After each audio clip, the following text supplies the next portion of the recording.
At InDigital, we know the public safety professionals hold themselves to a high standard. In fact, standard doesn't do it justice. In over 25 years working alongside you, carrying millions of calls over our IP networks, your dedication has inspired us.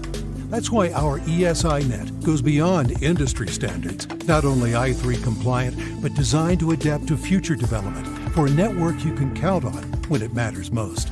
Learn more at indigital.net. If Within the Trenches has ever taught you something, open your eyes to what it is like to be a 911 dispatcher, or has inspired you to become one, then help support us and join our Patreon. Get exclusive bonus content, one-of-a-kind swag, discounts on merchandise, ad-free early access to new episodes, and much more. To join, please visit patreon.com/WTT podcast. And if you're an industry partner, we have something for you as well. And now, for the show. This is Jordan, and you're listening to the Code 7 Podcast Network.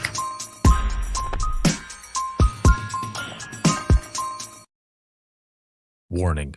This episode contains the 3 A's of podcasting: adult content, adult language, and awesomeness. You've been warned.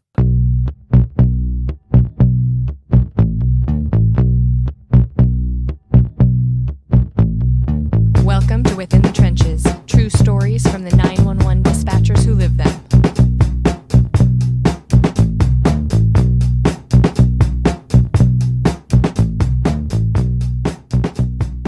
Hey, what's going on? This is Ricardo with the Code 7 Podcast Network, and this is Within the Trenches, true stories from the 911 dispatchers who live them.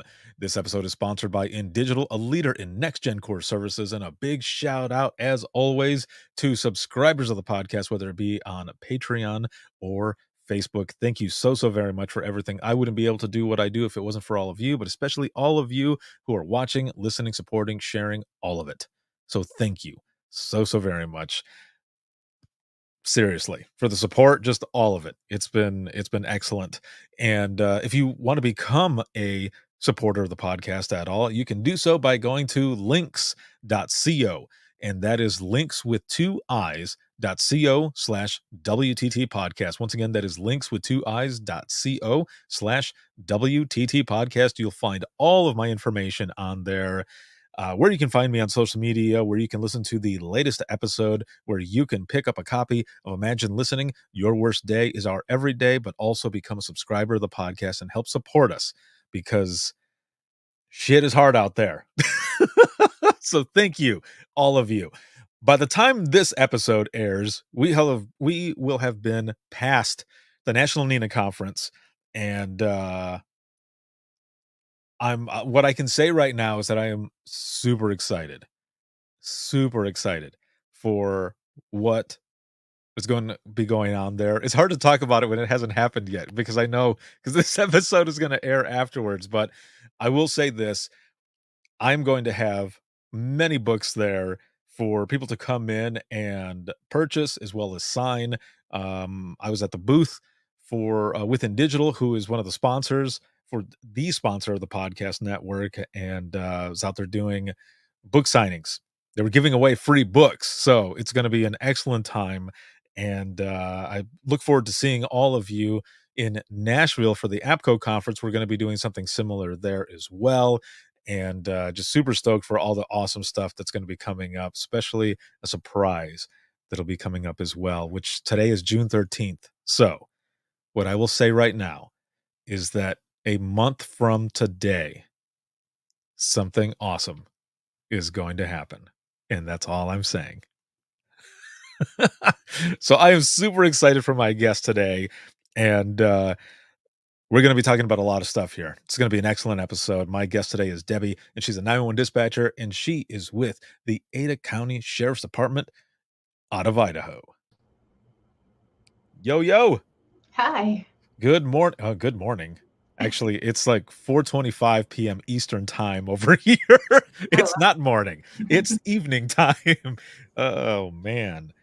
Good Lord. Yeah, like I told you before we started recording, I need a nap or something. All of my days and times are meshing together, but you're in public safety as well, so you know exactly what I'm talking about. Oh, yeah. I've been up since 4 o'clock this morning.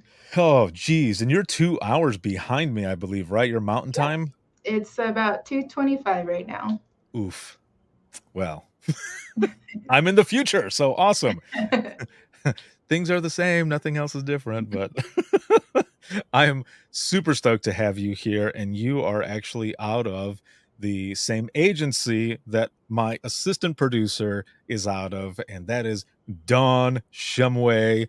And I'm super excited that she talked to you about being on the podcast and stuff to share some stories and your personal public safety story. So let's jump right in and start off how we Sure. start out all the time.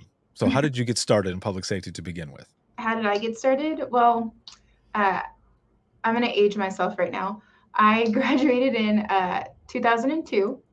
And Oh, yeah, and in that meantime, we had a program called ROP, which was a extracurricular um, class that you can go. It's basically vocational school. mhm. And I was interested in becoming an EMT. And while I was going to high school, I was also getting my EMT certification.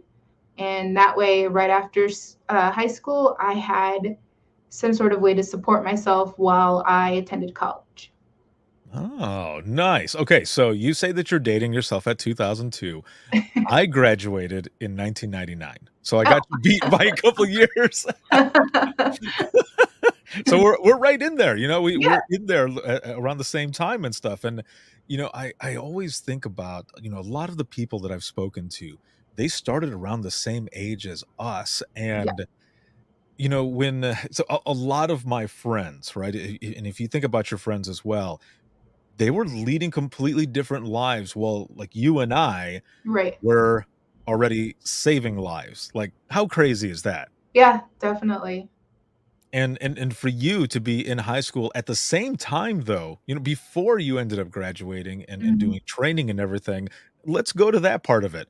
What was that even like for you? Because while everybody else is doing their tests, partying, doing whatever, you're also doing a lot of that stuff, maybe, potentially, but also doing this training to get these certifications. Oh, yeah, definitely. I tried. I mean, I knew being a first generation American, my family immigrated from Guatemala to California. Mhm. And so I knew that, I was different from other people where I needed to support myself and not be a burden on my family.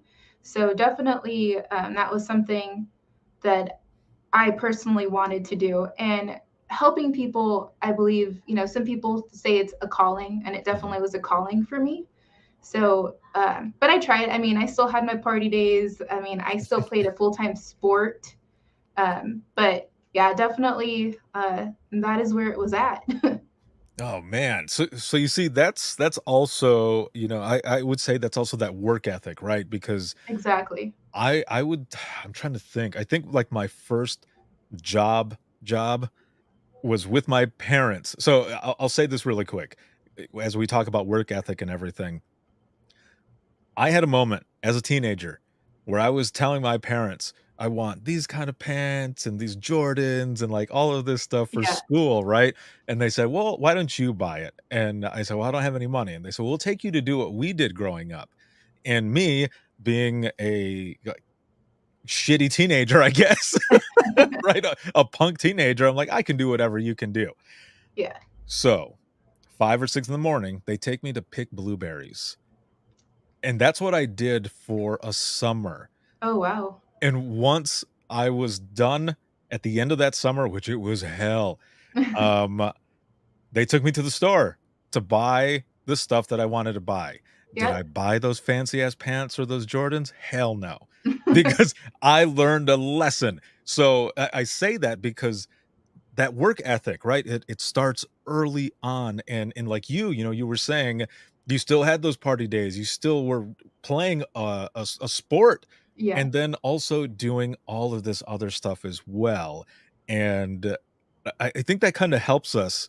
It kind of prepare us for a lot of what this profession brings. Oh, yeah. I mean, the long work hours, the how hard you have to work. Power on. So, yeah, it definitely, I think my parents definitely instilled something in me and in the gravity of earning your money and how precious it is. So you don't have to buy the crap that, you get busy in trying to buy, like those new pairs of Nikes and those Right. jeans and a cell phone when cell phones started. Yeah, exactly. It actually took me about 36 years before I finally got that pair of Jordans because I couldn't justify it, Yeah. because I learned early on. But even then, that first pair of Jordans that I got, my brother got those for me for Christmas. Right? You Uh, can't fathom spending that much money on yourself. right, yeah, exactly. So, going back a little bit here, so, you've got this work ethic, right? The strong work ethic that your parents have instilled in you, and you're doing all this stuff in school. Did any of your friends or anything look at you different, or like ask you these questions like, what is that like, or what is it doing? Like, what was that dynamic? Because again, you're a different beast, so to speak, doing all of this stuff while in high school. Well, the place that I grew up, I mean, we were definitely middle class. So a lot of my friends actually did something similar Mhm. stuff. I mean, that program not only had like EMTs, but it also had welding and plumbing and, being a certified nurse assistant. So I had most of my friends were in the same boat as me, where we had to pay our own way through, college. So half the people that I went to school with had the same work ethic as me, but I mean, there's another part where kids that I knew were handed all that they needed, but no, I mean, we had the same. We would go to the same vocational school. Um, we just basically that was our little group where we would just rely on each other. And if we had any gripes or groans, that I had the same group that we would just, you know, complain to each other. And we're like, if this is how it's going to be an adult, then I don't want to grow up. Yeah, yeah, exactly right. Adulting sucks sometimes. Oh yeah. But, it's cool that early on, even at that age and stuff, that you had that camaraderie that was building, that you Mhm. had that support system, because a lot of people don't have that.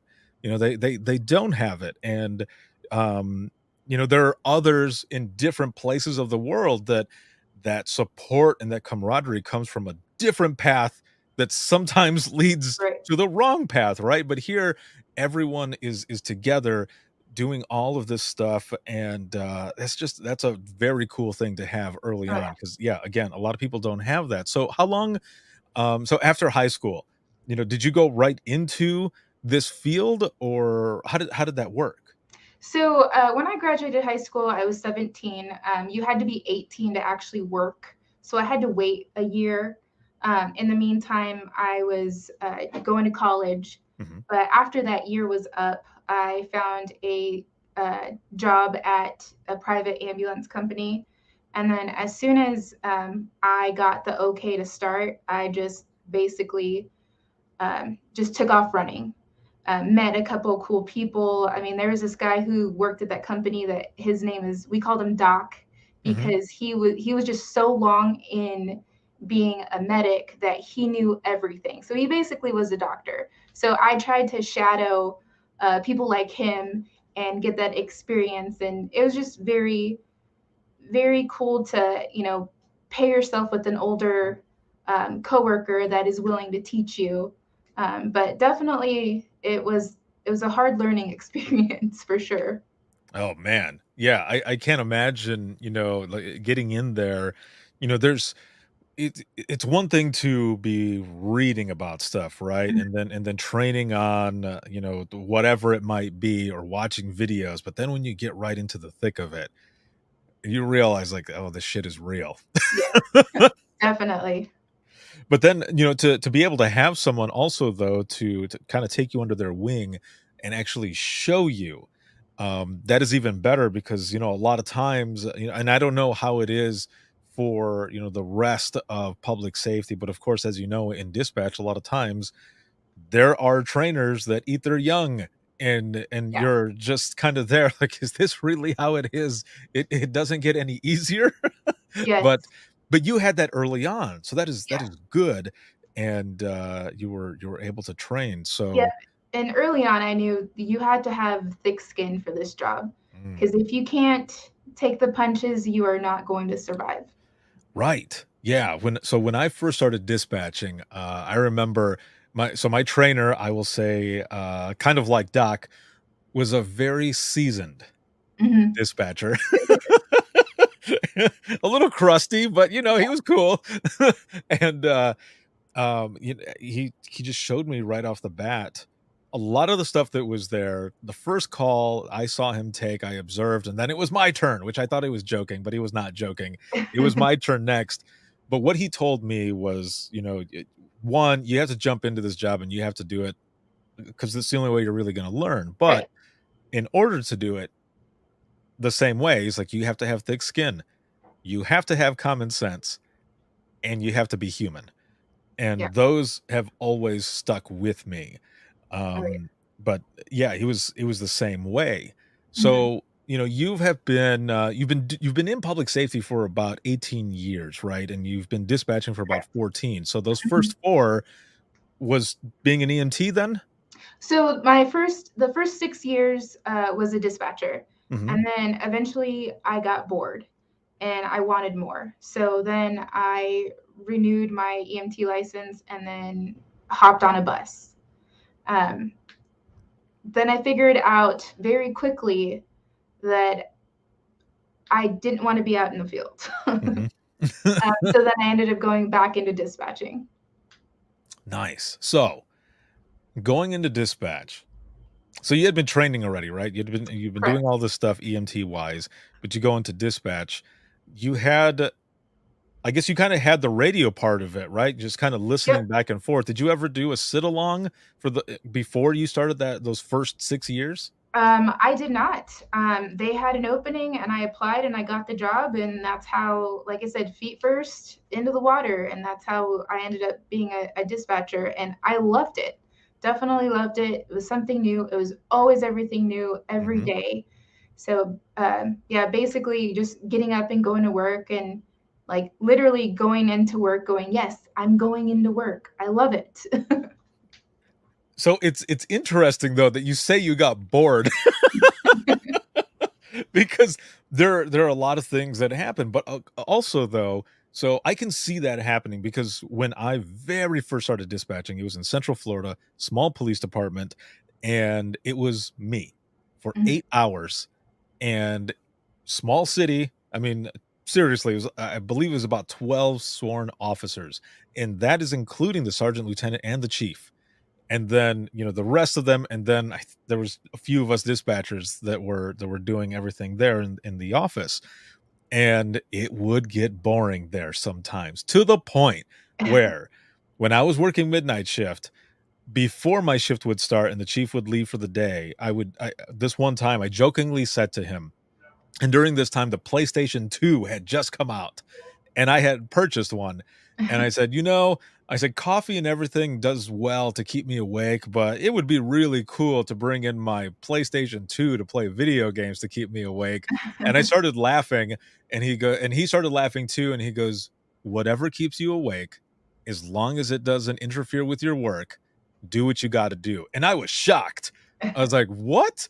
And he goes, "I want you to stay awake. I want you to stay alert. Our women and men out there in the field need you, and so do the people who are calling in."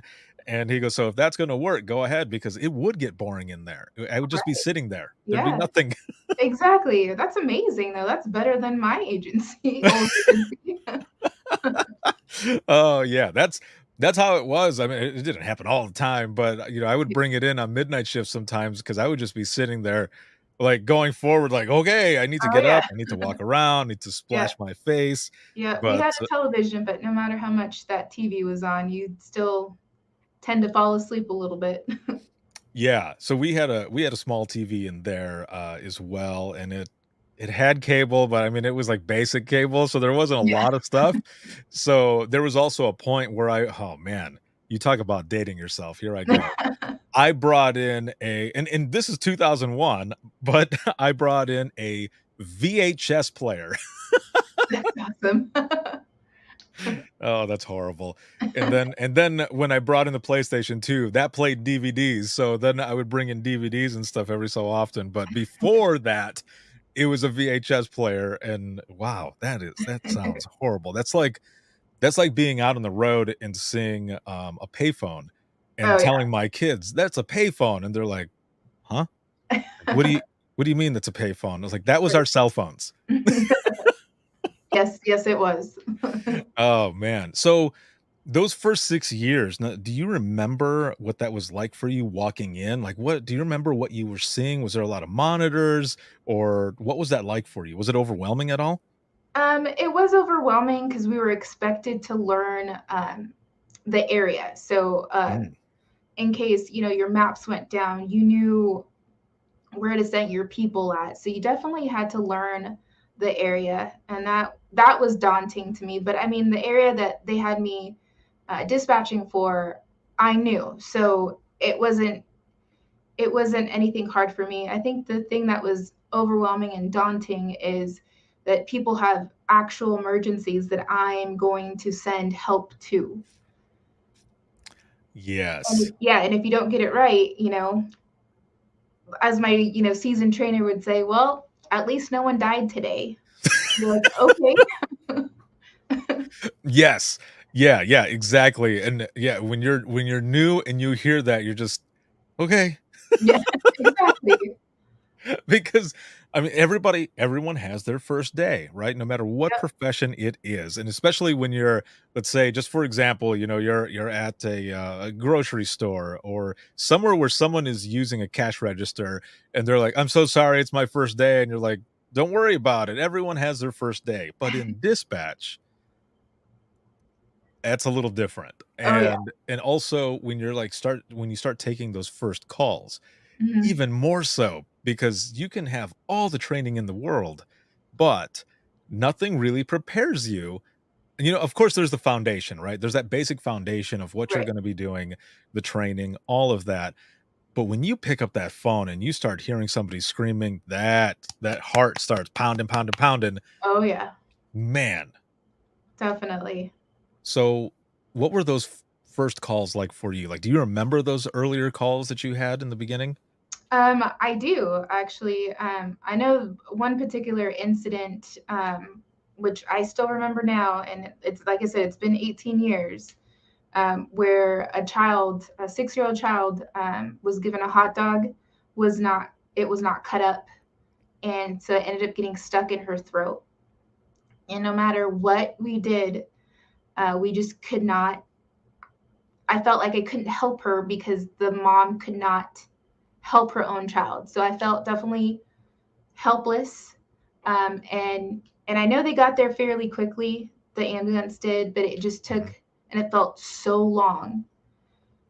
Unfortunately, the child didn't make it, but that was definitely a heart stopper where I definitely had to go outside and take a good 30 minutes just to refocus and then go back inside and do what I needed to do.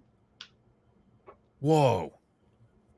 So yeah, that is a hard one to go through, especially right in the beginning. Yeah, yeah, and like Uh, I said, it's been 18 years and I still remember it to this day. Geez. Do you at all feel like some of these calls, especially that one, let's just say Mhm. that one, that kind of changed you a little bit? Because I know, and the reason I ask is because, for example, like for me, I remember one time, one of the calls that I had taken, it had to do with a little kid who was running around with a fork, and he slipped and fell, and it got caught up into the roof of the child's mouth. Yeah. So, when I ask about changing you in any way, for me, that specific call, if I see my kids running around and then they're saying, and this did happen actually about a month or so ago, my youngest was running around and, she goes, "I'm gonna go get a fork," and I was like, "You are not gonna run to get that fork, you are going to Yep. walk, and then you're gonna walk back," and then they'll say, "What is wrong?" I'm like, "You don't want me to tell you, okay? Yeah. I just know that I want you to be safe." So, Yes. in that sense, like, that call or any other calls, have you felt like they kinda changed you a little bit? Oh yeah, definitely. I know when I had to take a minute, I called my Mhm. sister, and I think it was like midnight or 1 o'clock. I wake her up, and she had a 3-year-old daughter, and I'm sobbing, going, "Do not give her a hot dog unless you cut it up."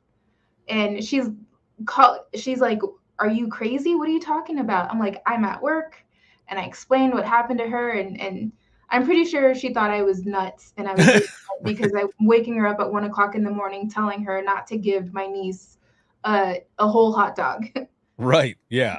So, I mean, definitely a little bit more sensitive to things, but I kind of compare it to when you say it changes you. I feel like I'm a puzzle, and some of those calls like that kind of take a little puzzle piece out of you. Mm. So definitely walking around like Swiss cheese, but you always have to fill those holes with positive things or doing, you know, good in the community or even just with your own coworkers. That's how Right. I feel like I fill in those holes that, unexpectedly get, you know, Yeah. Just chunked out of your body. removed. Yeah. Yeah, exactly.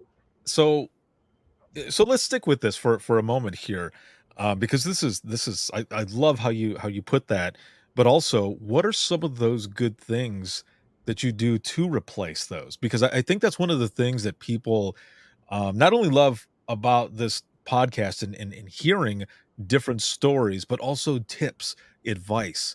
And like with this, as you're talking with some of the good stuff to replace Mhm. those pieces that get plucked out. Um, what are some of those things that you do? I definitely, if I see uh, like coworkers that might be struggling or it's just not the same when they come in, Mhm. ask if they need anything. And you know how we dispatchers are, no matter what we're going through, we're never going to ask for help.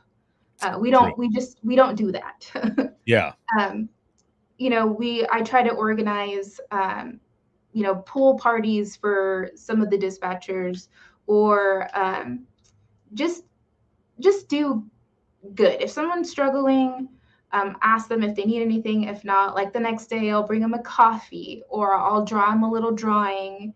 Um, just, I don't know. I feel like I'm definitely in tuned with people. So Yeah. if you're having a hard time, I'll just come over. I'll try to make you laugh. Like our job is hard enough as it is. So if I can crack a joke and make you laugh, I'm definitely going to do that. And volunteering too, like there's sometimes where we have barbecues for our patrol, or even if it's just sending donuts to them, or I have an emotional service animal, so I'll bring him in, and he just loves on everyone. Um, our agency, we actually have a dispatch. We had a dispatch dog, where the dog just lived in dispatch, and if you were having a hard time or if it was a hard call, we would just grab the dog and then live on the dog.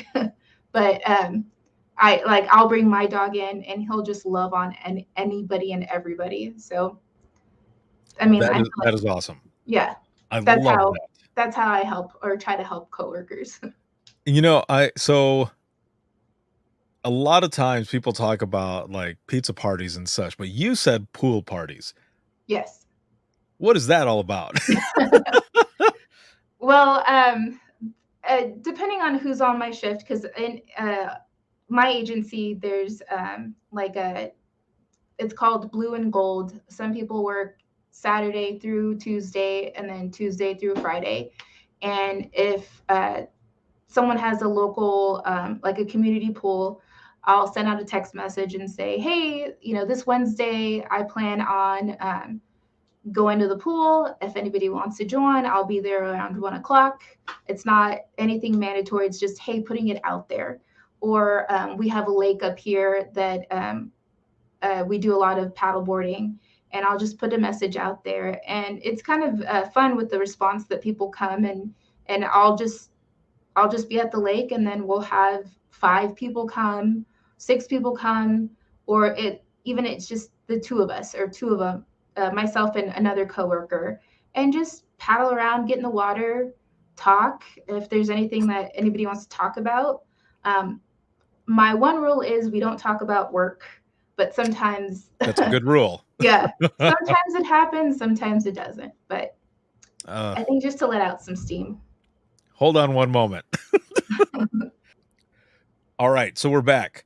I just cut the part off where we were talking about the pool party there at the end, which I think is an excellent idea. I don't think I've ever heard that before, but also for those who are watching right now and those who are listening, because you obviously can't see me, I am no longer wearing my glasses. My eyes started stinging like hell, and you'll see it right before it breaks. I'm like, I'm wiping my right eye because it started just like I was, man, it was like I was crying, but it's because my eyes were stinging so bad. So then we got to the end there, and I'm back, and I've got contacts in. For whatever reason, when I wear contacts, the stinging doesn't happen. But I guess it's maybe because it's blocking something. I don't know. It's the same thing if I'm outside or camping rather, like with smoke, when it hits it, it doesn't do anything. But if don't have my contacts on, it stings really, really bad. Oh So, yeah. so here we are. We're back, and again, as I was saying, I don't believe that I've ever heard that before with the pool party, but I think that's one of the coolest things also, but also that you have the rule that you're not talking about work, because what is some of the things that happens, and I think about the same thing where whenever I would hang out with other dispatchers or officers, like we would be having cookouts and everything, all we did was talk about work. And it's like, wait a minute, aren't we supposed to be hanging out and just chilling? Why the hell are we talking about work? Exactly. Exactly. And I'm a part of our first responders softball team as well, Mhm. and that's a rule there. You don't talk about work. We're just having fun and we're playing softball and having a good time. Damn, you have a softball team too? We do. I want to come work with you guys. Like that's fun. Like I used to play baseball growing up and stuff, and I would play softball with my family and everything. And see, that's fun. That also is even more so building that support, that camaraderie, like all of it together to be able to do that, but also not to talk about work and just be there for each other, because all we have are each other. And Exactly. if we can't lean on each other for certain things, then how are you going to get anything out? Like, how are you gonna have fun with each other? How are you going to enjoy more so what it is that you do, but outside of work as well? Right. Yeah. And we just try to see what we have in common besides what's going on at work. Mhm. Yeah, a lot of people that I've spoken to when they're doing trainings, on certain things, a lot of times they also say, make sure you've got friends that aren't in public safety too. You can do things outside of it. But I love how you say that you're coming together to see what else there is that you have in common other than public safety. Right. That's Yeah. really good. I love Oh that. yeah. We definitely try. Now, do you do that also with a lot of the trainees that are coming in? Or, is that do you wait for stuff like that? I mean, how does that part work? I know there's some that are still in the same mindset or mentality of which really sucks. But is more so of the fact that they don't like, we're not going to learn your name until you've been here. Or we're not going to bring you in, stuff like that. And then there's other centers where they're sending notes or welcome letters a couple of weeks beforehand to prepare them coming Right. into the center as a new person, saying we can't wait for you to come in. We're really excited to have you here, all this good stuff. So Yeah. how do you guys do it there? Well, I know when I first started in this agency almost 7 years ago, Mhm. 6, 7 years ago, it was like that the first year where they're not even going to learn your name because they don't know if you're going to pass. But the managers and the supervisors that we had at the time, they pretty much were like, we're going to knock that off because we definitely need people and good people to survive and pass the training. Right. But definitely it's a lot better now for sure. um, I know when Dawn started, she was going through our growing pains as well. But now all these new trainers that we have that come from different agencies, they're surprised on how nice we are. That's the first thing that they say out of their mouth is, "Oh my gosh, you are so nice," or "I didn't know that you guys cared for for my training or for me to pass training to be a part of the group. It doesn't matter, if you're the first day or your last day in training, we're going to make you feel like you're welcomed and you can say what you want, you can do what you want, and not feel like someone's going to, just to smash you down and take the wind out of your sails. See that I love that. I love that that is acknowledged, right? It's recognized that Mhm. that's that way that they're coming in and how good all of you are. It's a testament to your training program, your culture there at the center, but also does that make you kind of sad? And the reason I asked that, sad in the way that they're saying to you, I can't believe you care. Yeah. I Like mean, it that does. sucks, right? Like Yeah, it does for sure. Like, what does it take to ask somebody, hey, how are you doing today? Or, right. hey, I know that call that you just took was really bad. Like, are you okay? Do you need a minute? It definitely breaks my heart that it doesn't take anything just to ask somebody, are they okay? Yeah. Yeah. And Even though we're going to tell you we are, but. right. Yeah. Yeah, yeah. No, exactly. And when I first started doing the podcast, when I first started, sharing stories for the IM91 movement, that was one of the things that I would get from some emails from folks or those who were submitting stories. They would say, I thought I was the only one.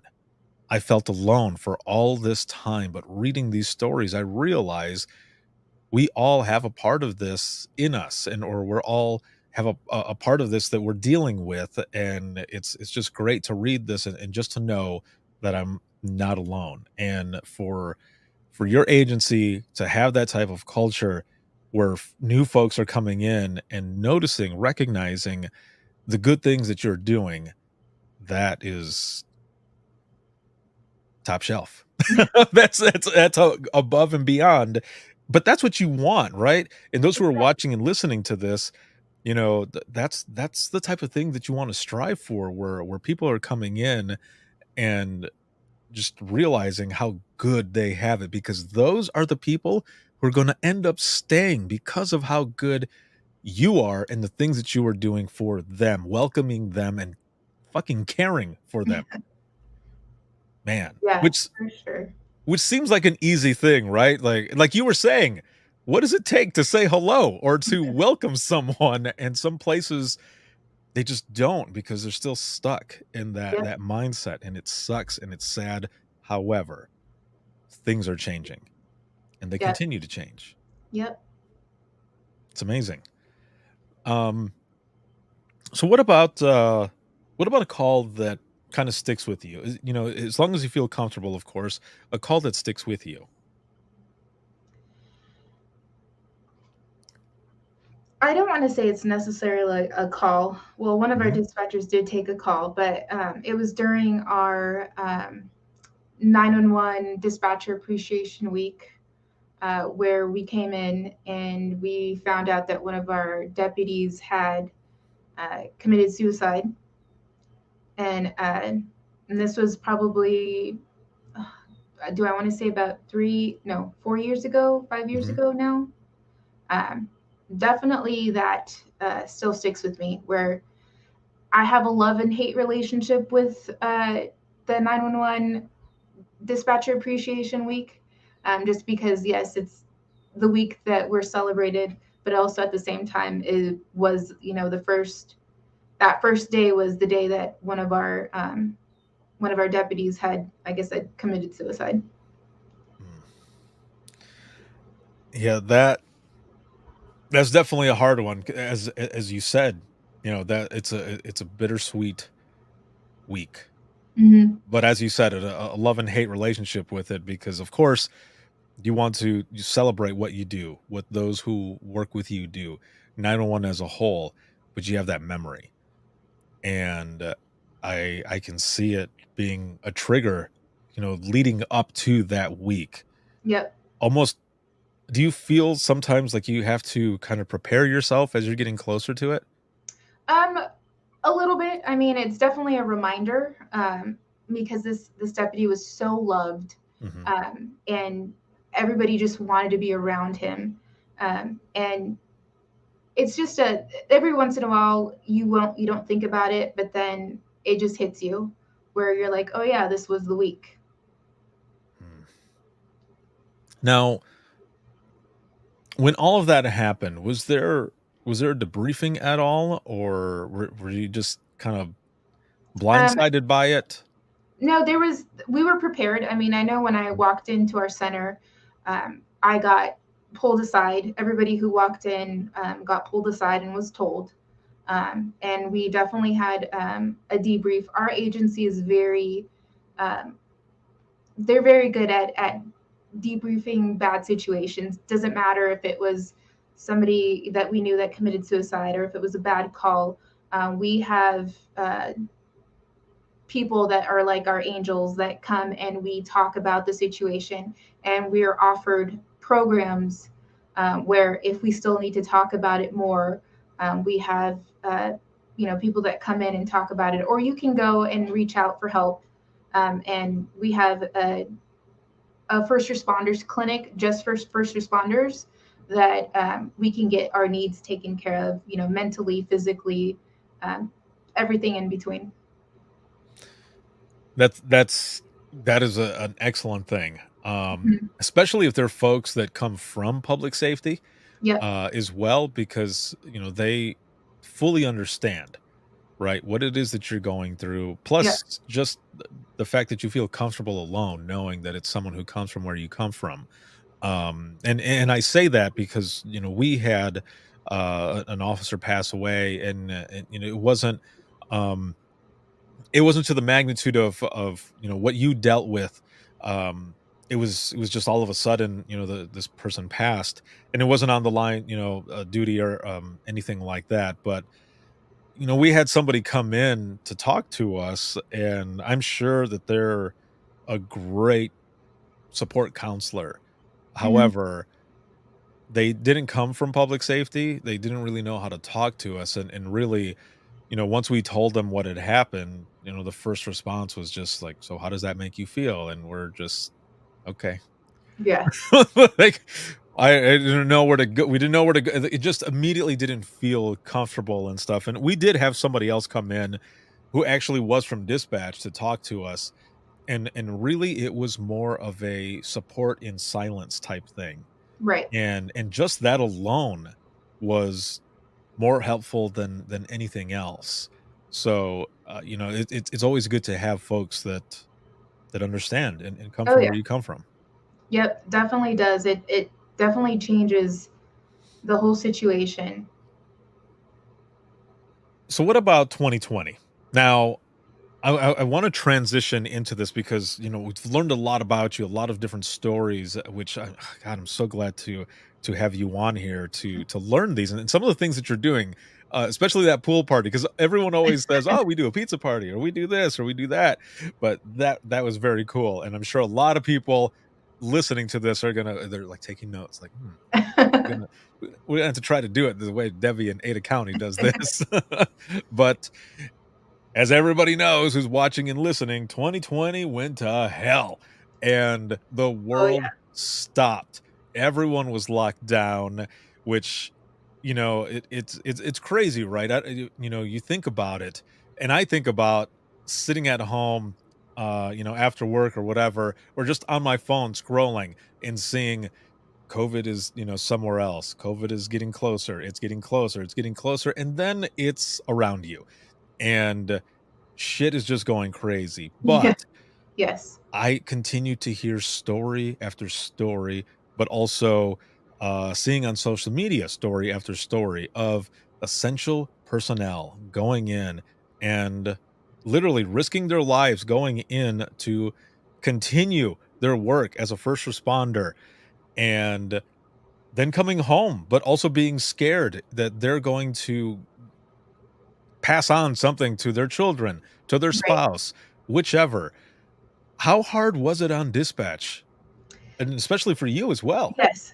So definitely really hard. So in the Mhm. beginning, in the height of 2020 and COVID, um, my husband was diagnosed with stage 4 cancer. Mhm. And thankfully, my agency, like, I love my agency to pieces. We had 2 dispatch centers. We had a backup center, and we have the center that I'm at now, which is our main center. And when we received the diagnosis, I was deathly afraid to go to work because how I might be isolating or taking care of myself, my coworkers may have not. And I needed to keep my husband isolated and making sure that he doesn't pick up this disease because it is deadly. Mhm. And my husband did not have an immune system starting chemo and all that good jazz that goes when you're diagnosed with cancer. So I was able to isolate in our backup center while still taking calls and doing my job. Um, so definitely give kudos to my agency for allowing me to do that. But definitely in 2020, when everything was going to crap and people were calling in just to complain or gripe about the mandates that were going out in Idaho.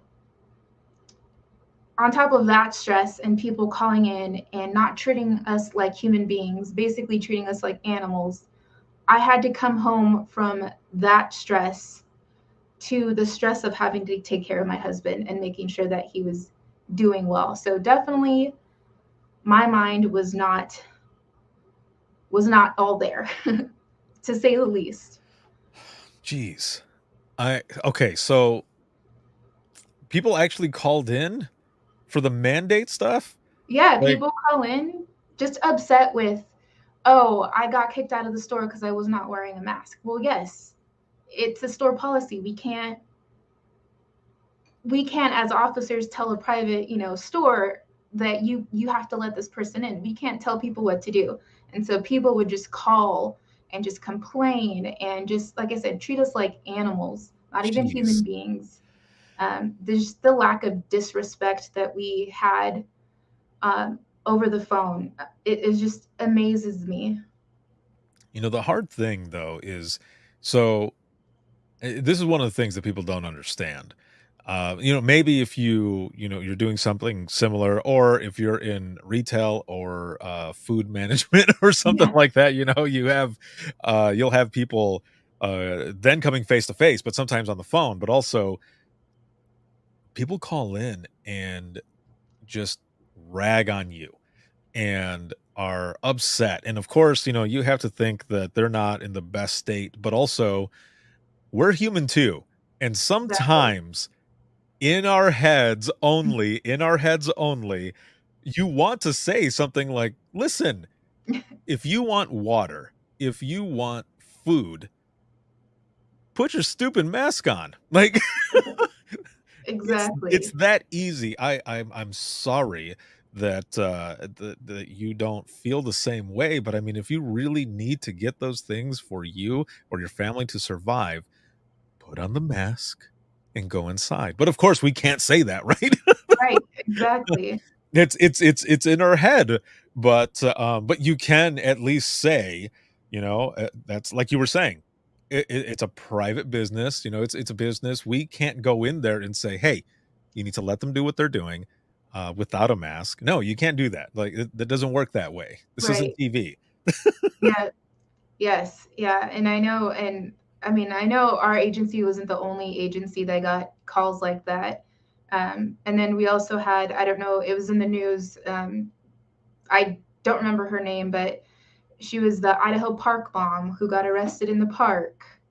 Um, we uh, we got calls from people all the way even out to from Australia, just telling us how wrong it was that she got arrested, and we're just like, I don't know what to tell you, ma'am. Like, just it was just like I said, it was just so stressful that whole entire year that I considered quitting. That's how stressful it was during 2020. Jeez. And so if you think about it, and for those who are watching and listening, this is might be an eye opener for you, but during the holidays or even the Super Bowl, maybe the World Series. It- hold hang with me here, people. What I'm explaining is that that's a lot of times when family is together and they get kind of like that cabin fever and they start shit starts happening. Whether it be a domestic or just a I don't know, regular just a verbal argument or whatever, that's going on.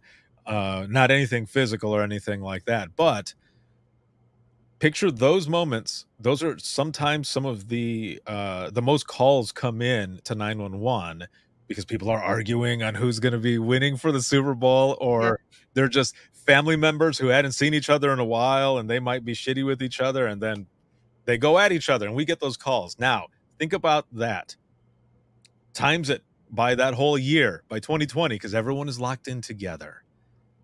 No one's going anywhere. And No. now you've got calls that are just coming in and coming in and coming in, and that cabin fever is way up there.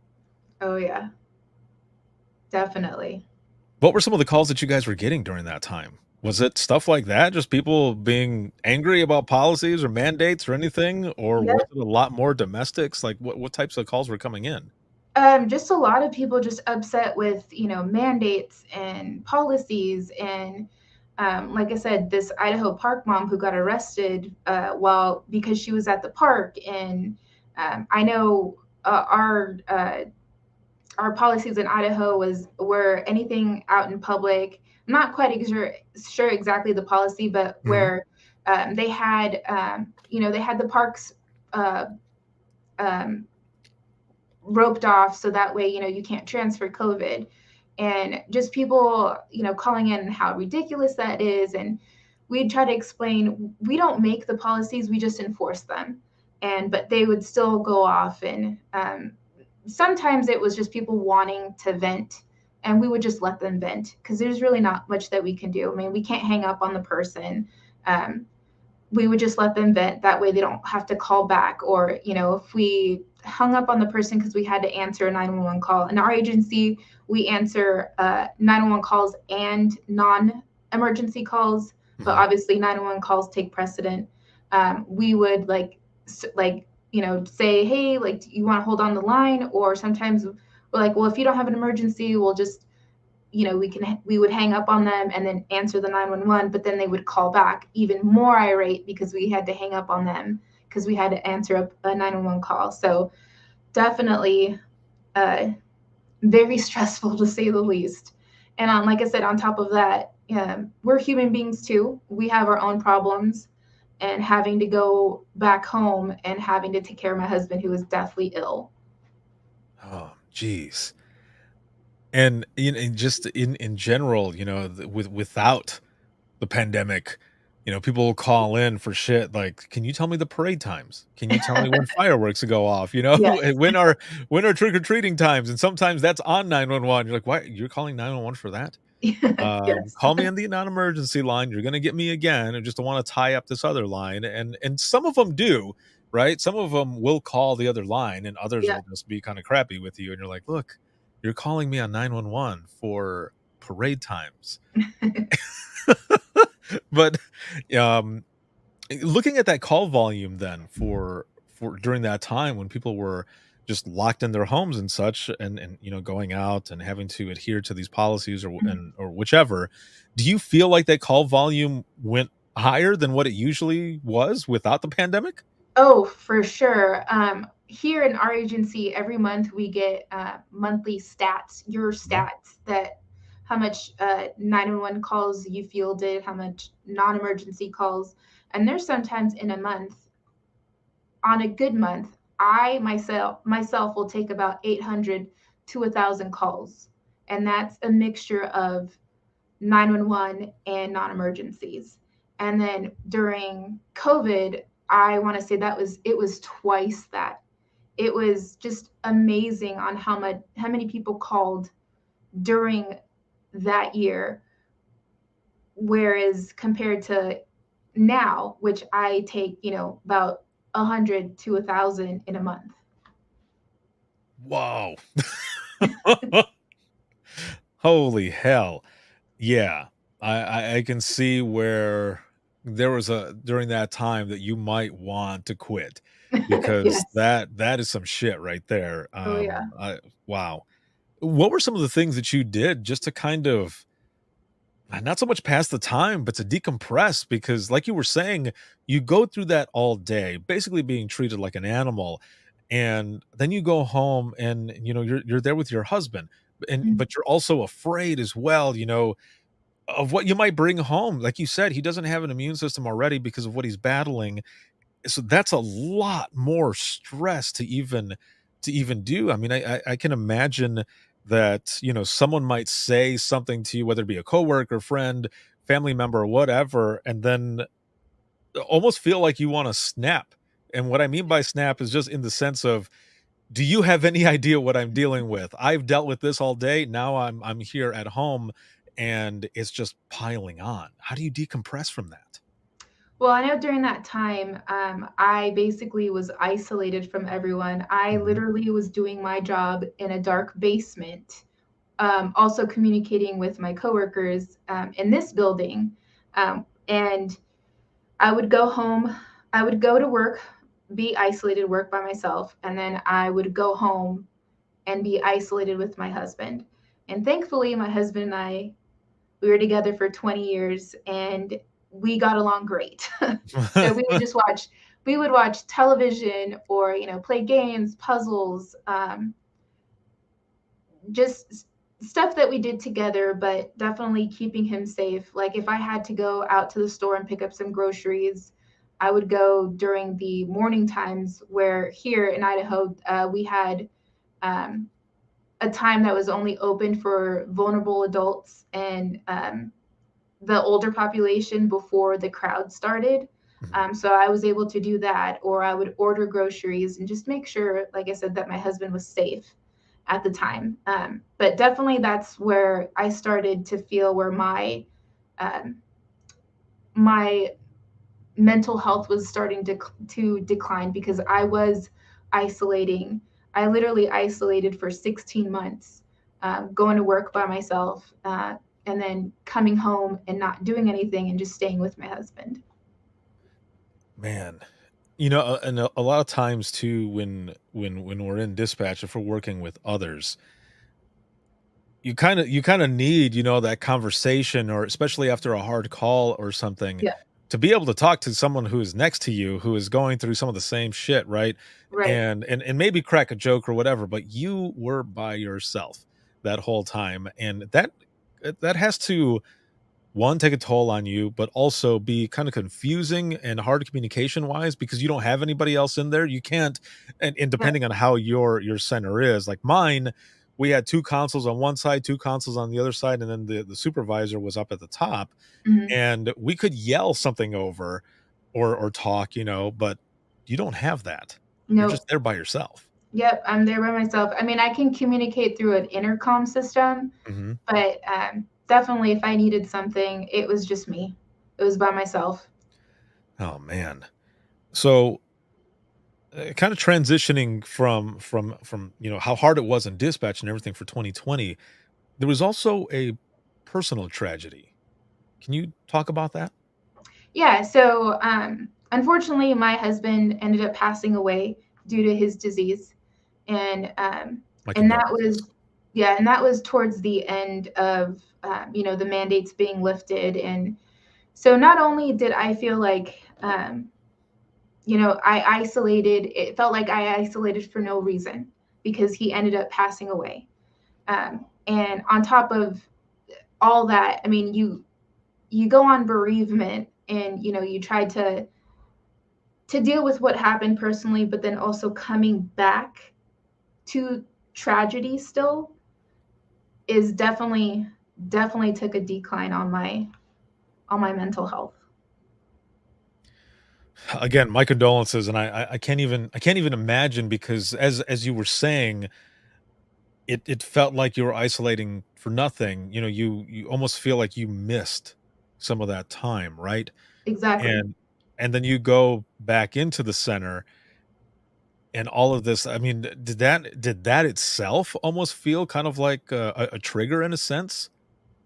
It did. I know there's certain calls that get to me, Mhm. but when it comes down to like, for some reason, I have a very soft spot for older people. And so when you're dealing with, personal tragedy, and this is another call that I remember, is when I first came back to the center after being gone. And my first call was, this lady found her husband unresponsive, not breathing, and it just triggered what I just came back from. And it's like knowing that this lady's going to lose her husband. It's like me reliving my own event. Oh, geez. Yeah, I agree. I can definitely see where that would take you back to that moment. Um, do you feel though that, and this might sound weird to say, but do you feel like you were able to help that caller a little bit better than maybe one of your partners would, only because you kind of had that experience? And the Yes. reason I asked too is because it just feels like sometimes some of these calls are meant for us because we have a certain experience that others might not have. That's why I ask. Yeah, no, definitely. I mean, you're right. I mean, I felt like I was able to be that sympathetic ear because I know what she's going through. I know what she's about to go through. And I think I even mentioned to her, like, I know, I understand, like, I definitely understand what you're going through. But yeah, I think in certain callers, in certain calls or tragedies, I definitely feel like I'm connected because I know what, like I said, I know what they're going to experience. I know what they're about to experience. Now, you also mentioned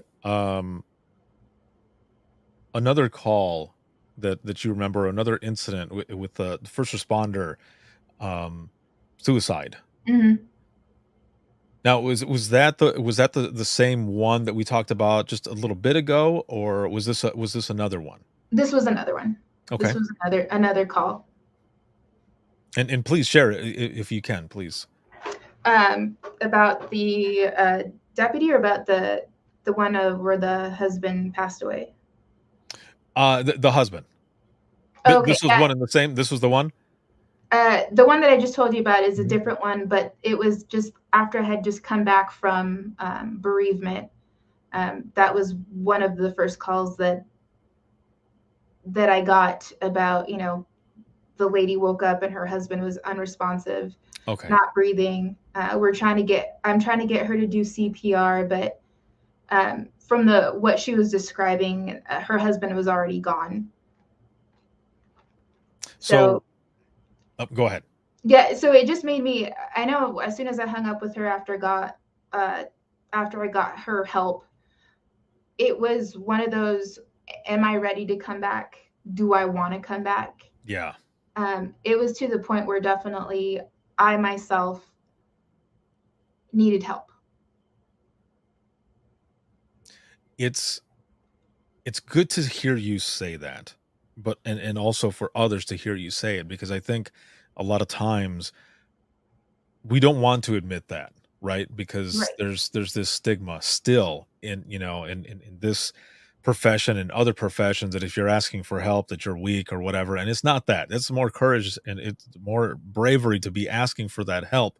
And Yes. when others see it, when they hear it, and they're going through something themselves, that's kind of an inspiration or motivation to also get help. So I love that you said that, because, like I said, we don't always want to look in the mirror and think, am I the problem? Do I need, do I need something? Yeah. And then when you do, it's like it clicks. Yeah. So for you, and if you don't mind me asking, um, when you had this realization, was it a quick thing? Did you go into it and you just started, going through therapy or whichever? How did that work for you? So when I realized I needed help, Mhm.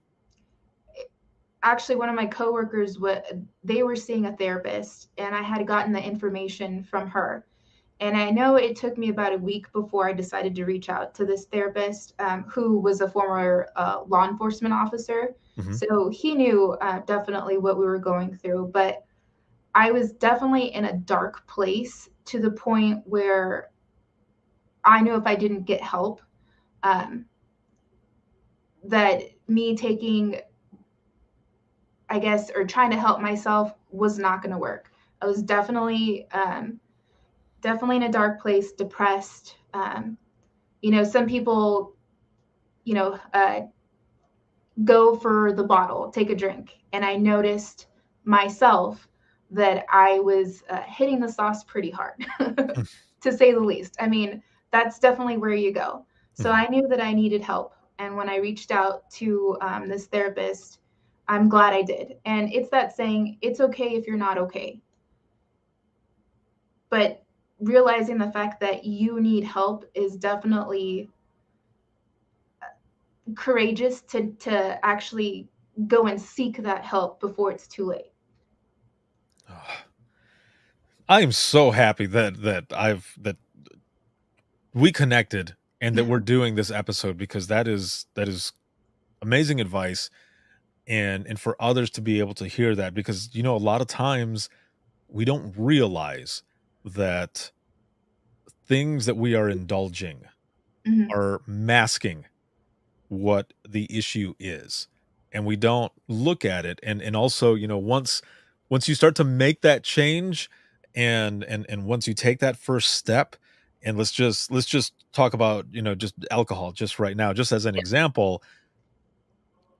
Once you start cutting that stuff back as well, you start to realize certain things, right? Things Yeah. become more clear and you have that moment of clarity where you're like, I think I was masking this whole time and just burying it, and now it's coming out, and it gets better Oh, yeah, definitely. Like I said, just to realize the fact that I needed help was a big step because, like I said, as a dispatcher, you don't want to realize that you do need help and you're not going to ask for help. I think that's the type of people that we are. We have to stay strong because, we're the help. We're going to get you help, but when it comes to our own well-being, we're not going to ask for it. And I think realizing and being in tune with your body definitely is to be admired. for sure because I've said this before and I will always say it, and it's because I've experienced it. If you don't listen to your body, one day your body is going to make you listen, Hmm. and it might be too late. Or it'll be one of those moments of clarity where you're like, "Oh my god." Like I Yep. should have been paying attention, but a lot of times you're so into the thick of it that you don't. So, for those who are listening and for those who are watching, what advice do you and you kind of gave this already, but what Mhm. advice do you have for those who might be on the fence of asking for help? I mean, my therapist, he always says the body keeps a score. Mm, If you're going to hold all these things in that you're keeping, your body is definitely going to keep score. I mean, I know I was not in the best of health when I first met my therapist. I was 40 pounds overweight. I just was depressed. I didn't want to do anything. I drank my feelings. I masked my feelings. um, just realizing that you do need help is the first step, and then reaching out is the second. I mean, don't be embarrassed that you need help. Everybody needs help every once in a while. Just realizing the fact that it's never late to ask for help. um, the only time I feel like it's late to ask for help is when you're starting to hurt people, and you don't ever want to hurt people, right. especially your family. Exactly. Ah, perfectly said. Well done. And I have one last question for you Sure. as we go into the wrap up of this episode, which has been phenomenal. And I thank you so much for the job that you do and for coming on and sharing and just being so open. Thank you so much. So if you could go back in time with the knowledge that you have now to when you started in the beginning, Mhm. what advice would you give yourself? To give myself some grace, Mhm. not to be so hard on myself. If I would have gone to see a therapist sooner, I definitely would have. Awesome. Thank you again so much for everything that you do. Again, for coming on and sharing your stories. And it's been an honor to have you on. Thank you. Thank you. And thank you for what you do, and definitely connect everybody from across the United States and letting people know that they are not alone. I appreciate that. Thank you so much. I'll be right back here with you in just one moment. And for those who are watching and listening, if you have any comments, questions, or you want to be a guest on the show, you can email us, and that's going to be wttpodcast@gmail.com. Once again, that is wttpodcast@gmail.com. You can follow us on Twitter, that is @91podcast. You can like us on Facebook, that is facebook.com/within the trenches podcast. You can also become a subscriber of the podcast, whether it be on Patreon or Facebook.